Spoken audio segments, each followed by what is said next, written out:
Well, my name is Gilles de Smit. I'm together with Vincent Reinders, founder of 22tracks. And 22tracks is an online music discovery service that brings you the best new music in 22 genres. And we do that on a city basis. So we're active in Amsterdam, Brussels, London, and Paris right now, with 116 DJs altogether.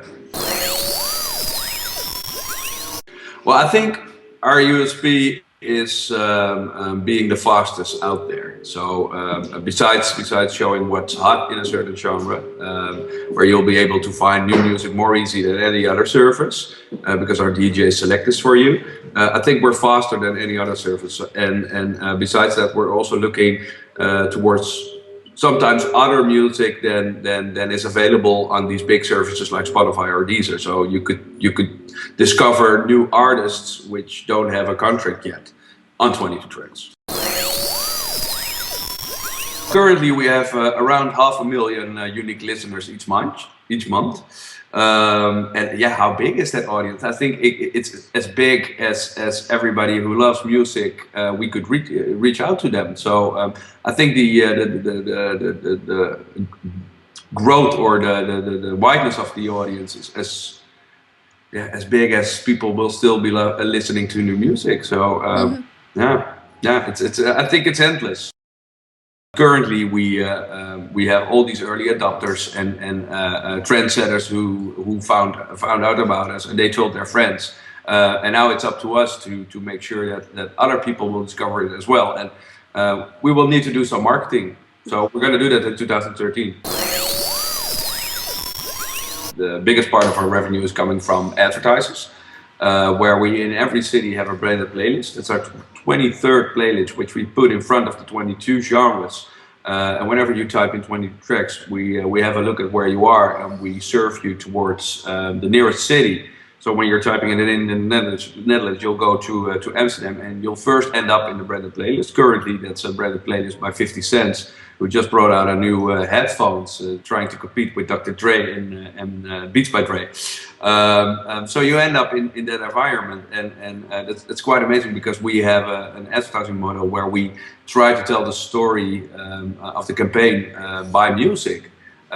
So that's a way of income. We also have several other advertising possibilities where a brand could take over a certain genre. When a brand says, well, my target audience listens to R&B or listens to house or listens to I don't know what, they could take over the genre, but then they don't have any influence on the selection of tracks. Mm-hmm. So if you want to have that, they should take a branded playlist, and else they could do an adapted playlist. And a smart part of the revenue is now coming from the iPhone app sales. Everybody who does something with music is a competitor for us, of course, because you can only listen to music at one place at one time. So that being said, we're in the curation model, where we try to let people discover new music which they wouldn't be hearing somewhere else. But we're doing that with humans, with real people, with real DJs, experts in their genre. And we see some other services who do it with algorithms. We don't believe in algorithms, besides the fact that it doesn't give you that same feel like when a radio DJ or a DJ shows you what's happening. Most of the times it also doesn't work. The biggest challenge is always rights. For doing business in music, you need to have these rights licenses in place, and we have an author license in place for a long time, for 2 years already, I think, which is being dealt by Buma Stemra. And on the other side, you have neighboring rights, which we call master rights in the Netherlands a lot. And these are the rights which you pay towards the major labels. And we're still working on that. We're doing quite good. And I think it'll be all over in the first quarter of 2010, where we will also sign this license. And then we're done with all licensing. I think if you would have to explain it, I think it takes approximately between well, maybe 40 to 50% of our revenue. So that is a lot. and that's all good. Although it sucks because you're working this hard, and for every euro you make, about 10 hands are pulling it.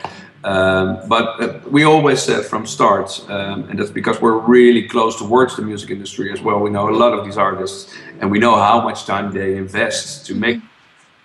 So we immediately said, well, they deserve the money that they deserve to get. So let's make sure that we have all these rights in place.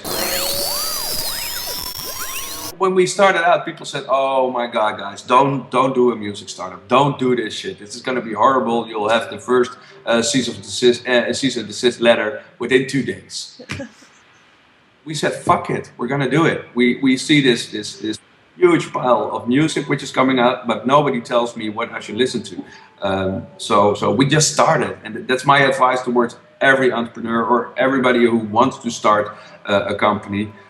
Start, please start, and don't stay too long within your concept phase. Just start out with your project and do it.